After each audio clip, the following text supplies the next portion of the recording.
Hi there, this is Olaf. I'm 50 this year. I had a fantastic race in St.George where I won my age group in the 50-54 age group.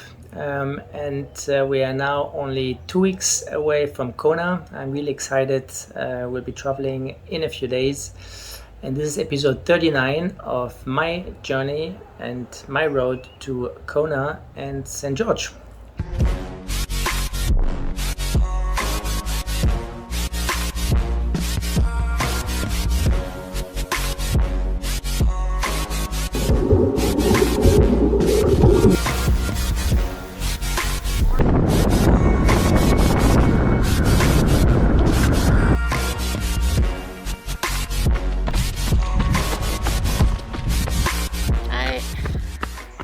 All right, so the good news is I am really excited to be traveling and going back to Kona in a few days. Touch wood, everything's going to be fine with the travel. We're spending one night in Miami, one night in Los Angeles, and then off to Kona. So it's another 3-day travel, but it's only 6-hour time difference. So hopefully it will go smoothly and my bike will make it, etc. So really excited on that side.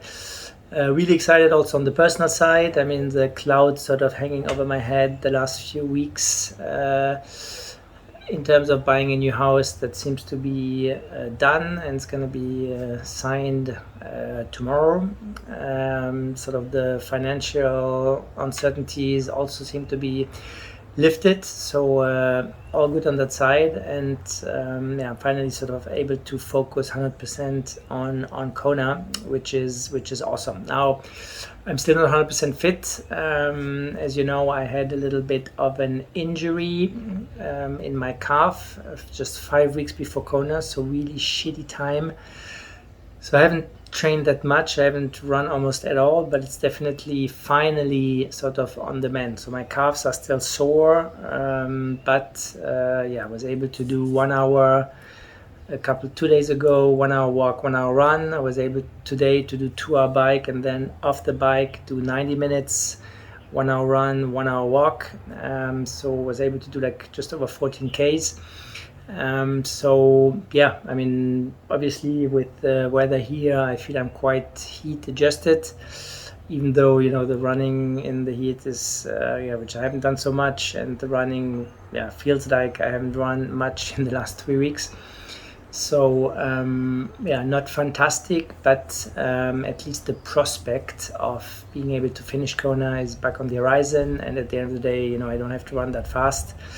I think with the 3:20 marathon, you can definitely make the top 10 in my age group. I just hope, and that is the target at the moment, that I won't have to walk sort of after 5 or 10K, that my calf's gonna make it. I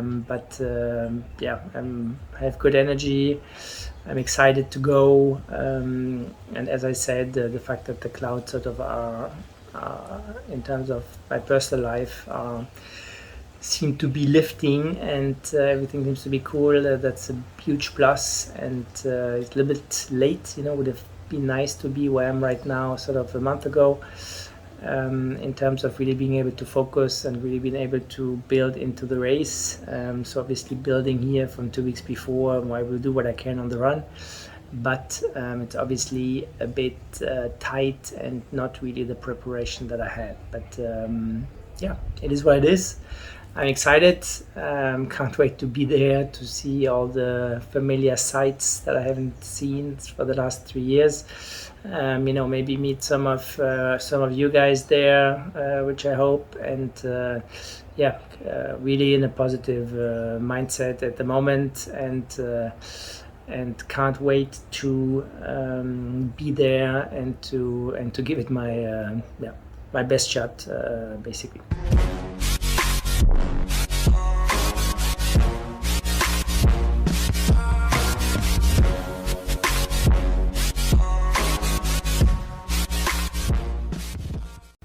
All right, so maybe one more thoughts about how to deal with injury, and in hindsight, did I do it the best way possible? Well, I mean, one, obviously it's a roller coaster in terms of emotions. I definitely had days where I just didn't want to do anything, where the core, I just skipped it because I just couldn't be bothered. Just even the swims, I sort of cut them short a little bit, which is obviously not great when you're sort of 4 weeks before the race. I to some extent needed to test the leg a little bit, the calf, in order to see what I can be doing, and I was still hoping for quite some time that would only sort of be a 1 week of running, a small injury, but in the end, it took 3 weeks before being able to run again, and not sort of having a moment during training or running where I felt, oh shit, I did too much. So that this week is finally the case. So so I've been doing some water running. I've been doing the elliptical, which I really like because you can sort of push, but much more smoothly. And now I've been able to walk, run, up to 14 Ks. So still obviously a pathetic slow sort of average. If I do that on race day, that's like well over 4-hour marathon. So not there yet. And running feels still quite shit in terms of the legs. Still need a little bit more pounding, etc. To be comfortable, but bike feels great, and I had no choice really to test, and probably I did a bit too much too early, but with the race being so slow, we just had to know really where we were. So my physio is quite optimistic, which maybe also led me to push a little bit more than what I should. But at the end of the day, there are no miracles. The day I felt the injury really was sort of a sharp pain that I felt in the calf, and so that just needs 3-4 weeks to heal, right? So probably even 5 or 6. So by the time we get to the race, it will sort of just be completely healed. Right now, I can do stuff, but afterwards, especially that plus massage right after my legs are still quite sore. On the psychological side, my mood was definitely a roller coaster. Not much you can do about that. Despite all the positive thinking, etc. I think none of us are superhuman, and obviously, on one hand, really, huge frustration not to be able to perform in Kona the way I did in St.George, and I know the level is higher. I know it means more, right, Kona. So it would have been nice to really be at the top there. And the first thing is to be injury-free, arrive at the race injury-free. So this is not the case now. Nothing you can do about it. I'm blessed because, good stuff is happening, and I'm blessed because I had this world title in St. George. We're just gonna enjoy Kona, do the best that I can. I still think, I'm an optimistic guy, so I still think it's possible to do well there, and especially even when I'm running here in the 30 degrees with humidity, I know so many guys are gonna die there. So many guys are gonna mess up their nutrition. So many guys are gonna get super slow and nowhere near be able to do the watts that they do in Europe or in a low humidity type environment.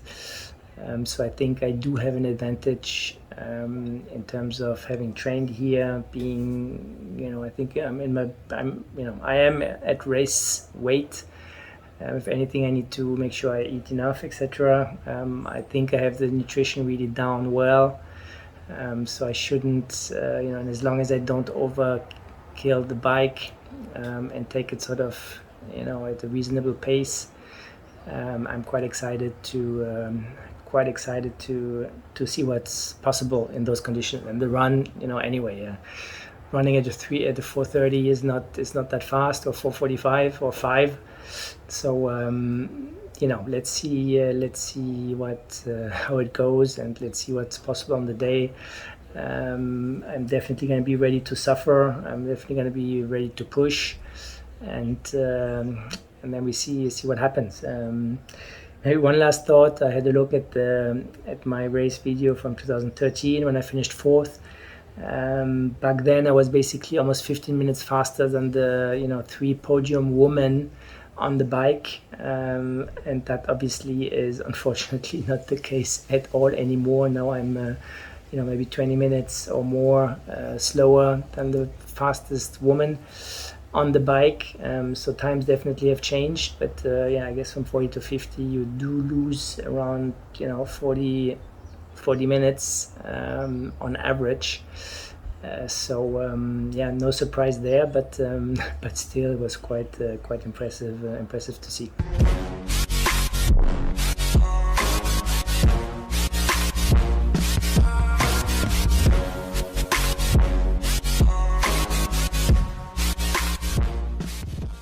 All right, so thanks for watching. Thanks for being part of the journey. If you haven't already, click the subscribe. Next video is going to be in Kona. I'm going to tell you about the journey and what I've been able to do from now until then. I'm really looking forward to share with you, some of the amazing I guess the typical sights of Kona and go together into the race. I can't wait, and stay tuned.